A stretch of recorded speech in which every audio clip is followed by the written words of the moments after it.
Hai semua, perkenalkan nama saya Lisa, NPM 1842202.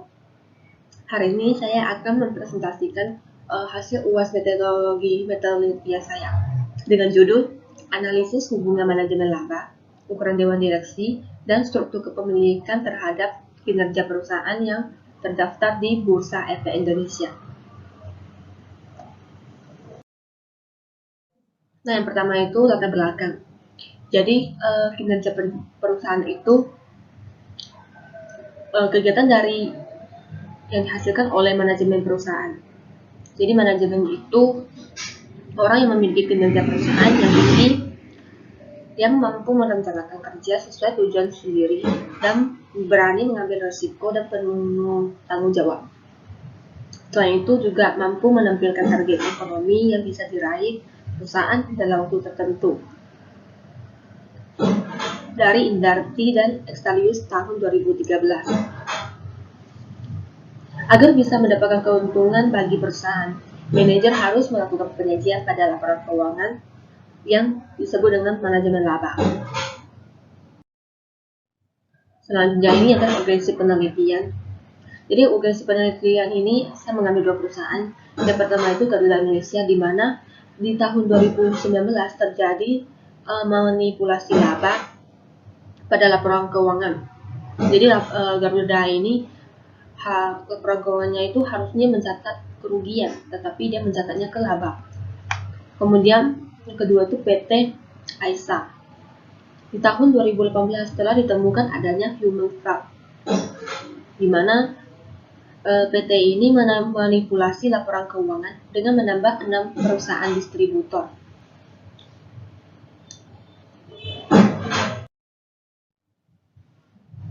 Berikut ini model penelitian terdahulu. Jadi penelitian terdahulu ini dengan independen kinerja perusahaan. Pertama itu ada sumber Jadon dan Bajuri di tahun 2015 di negara Pakistan. Independennya itu kepemilikan konsentrasi dan kontrolnya itu firm size, egg, dan leverage. Jadi diketahui bahwa pengaruh kepemilikan konsentrasi pada kinerja perusahaan itu bersignifikan positif.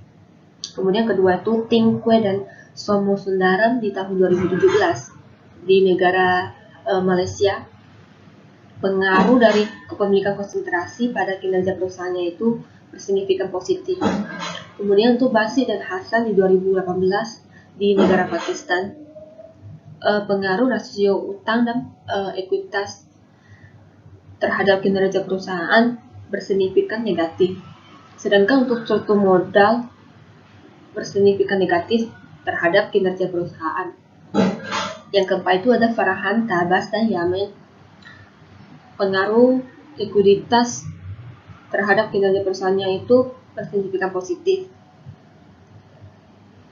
Kemudian ada Sami, Ranafat, dan Alafi di Iran. Mereka memakai variabel independen, political ties, business ties yang bersignifikan positif pada kinerja perusahaan.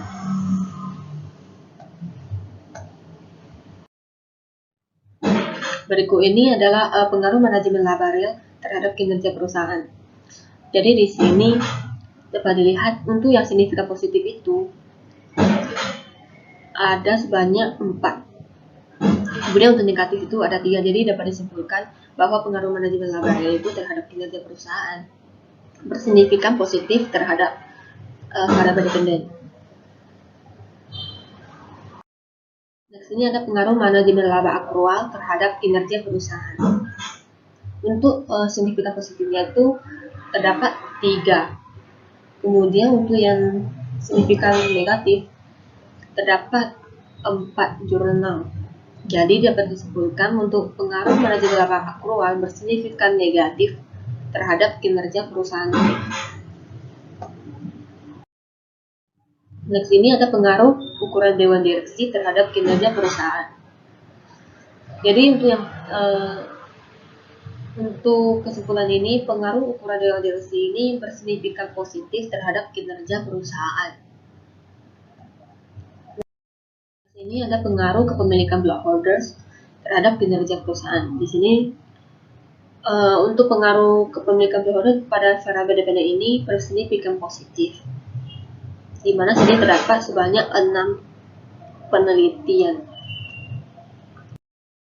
Kemudian untuk pengaruh kepemilikan institusional terhadap kinerja perusahaan bersignifikan positif karena terdapat sebanyak 3 penelitian. Next, ada pengaruh kepemilikan keluarga terhadap kinerja perusahaan. Di sini dapat lihat yang paling banyak itu ada yang signifikan positif. Jadi kesimpulannya pengaruh kepemilikan keluarga bersignifikan positif terhadap kinerja perusahaan.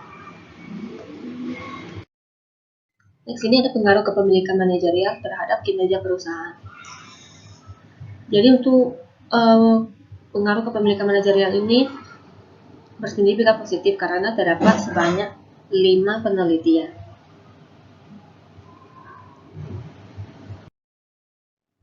Nah, berikut ini ada model penelitian saya.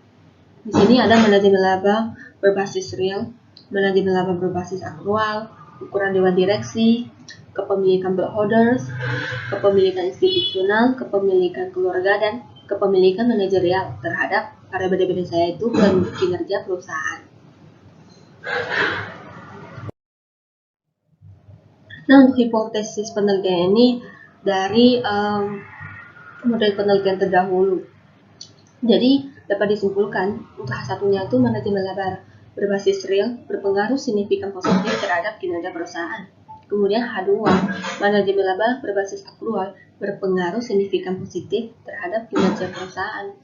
Yang H3-nya itu ukuran dewan direksi berpengaruh signifikan positif terhadap kinerja perusahaan. Kemudian untuk struktur kepemilikannya itu ada blockholders, institusional, keluarga, manajerial yang berpengaruh positif terhadap kinerja perusahaan. Berikut ini adalah metode analisis data. Jadi data yang saya pakai itu yang terdapat di Bursa Efek Indonesia sebanyak 729 perusahaan. Dengan data yang tidak lengkap itu sebanyak 242 perusahaan. Jadi data sampel yang saya ambil itu sebanyak 487 perusahaan. Dengan tahun penelitiannya itu 4 tahun. Sementara karena untuk di tahun 2020 itu masih ada perusahaan TBK yang masih belum keluar datanya. Kemudian untuk jumlah data penelitiannya itu sebanyak 1948 data. Dengan data outlier-nya itu 10 data. Jadi data total observasinya sebanyak 1938 data. Berikut ini adalah statistik deskriptif. Untuk kinerja perusahaannya itu rata-ratanya 1,9984. Di mana hasil ini dapat dari PT Kimia Farma yang menunjukkan bahwa jadi aset perusahaannya itu dibiayai oleh utang. Kemudian untuk manajemen laba akrual rata-ratanya itu 0,1345. Dan untuk manajemen laba real rata-ratanya itu minus 0,2537. Jadi mengapa bisa terjadi minus? Karena perusahaan tersebut menggunakan income minimization pada saat profitabilitasnya tinggi. Kemudian untuk ukuran dewan direksinya itu maksimumnya sebanyak 16 orang. Kemudian kepemilikan blockholders rata-ratanya itu 0,0487. Sedangkan untuk kepemilikan institusional itu rata-ratanya 0,6528. Jadi untuk kepemilikan institusional ini sudah boleh dikatakan variasinya itu cukup tinggi. Kemudian untuk kepemilikan keluarga, min-nya itu 0,5916. Dan untuk kepemilikan manajerial, rata-ratanya itu 0,0436. Kemudian untuk minimumnya itu hasilnya 0,000, di mana dapat dikatakan anggota direksi dan komisarisnya itu pada perusahaannya itu tidak memiliki jumlah saham berada pada perusahaan tersebut. Nah, berikut ini adalah multikolinearitas.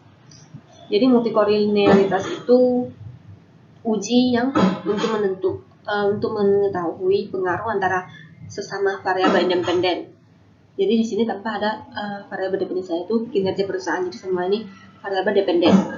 Jadi untuk ketentuan syarat ini, uji multikolinearitas, syaratnya itu jika kecil dari 0,8 maka tidak terjadi masalah multikolinearitas. Jadi dari hasil uji yang saya meneliti ini tidak terjadi masalah multikolinearitas karena kecil dari 0,8.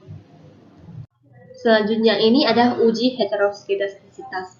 Jadi uji heteroskedastisitas ini kita lihat di bagian Rho C-square.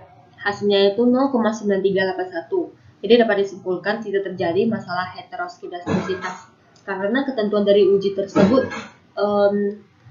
jika kecil dari lebih besar dari 0,9381 maka tidak terjadi masalah heteroskedastisitas.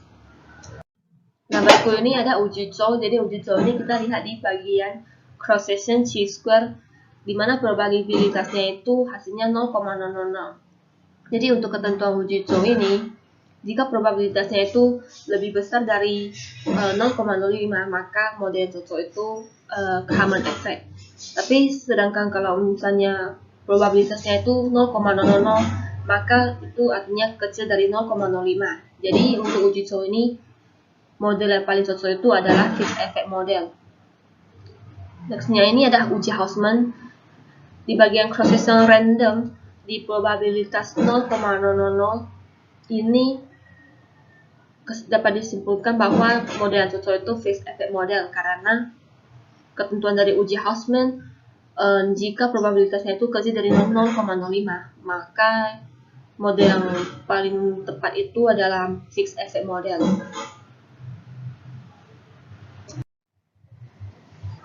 Nah, di sini ada uji R-square. Jadi uji R-square ini kita lihat di adjusted R-square dengan signifikannya itu 0,65507. Jadi untuk uji R-square ini terdapat adjusted R-square-nya itu 65%, di mana dapat dikatakan variasi semua variabel independennya itu berpengaruh signifikan pada kinerja perusahaan.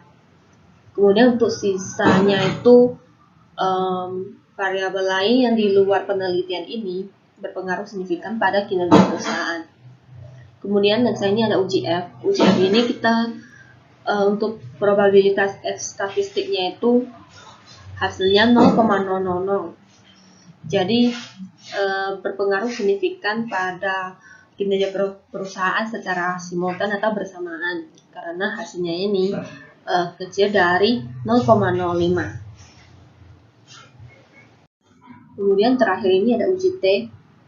Ini dapat dilihat di sini untuk hasil uji T ini manajemen laba akrual dan manajemen laba real ini berpengaruh signifikan positif karena probabilitasnya itu kecil dari 0,05 dengan koefisiennya itu positif. Kemudian untuk ukuran dewan direksinya bersignifikan negatif pada variabel dependen. Karena probabilitasnya ini juga kecil dari 0,05 dan untuk kepemilikan holders institusional, keluarga, dan manajerial tidak bersignifikan pada kinerja perusahaan karena hasil probabilitasnya ini lebih besar dari 0,05 sehingga hipotesisnya ini tidak terbukti.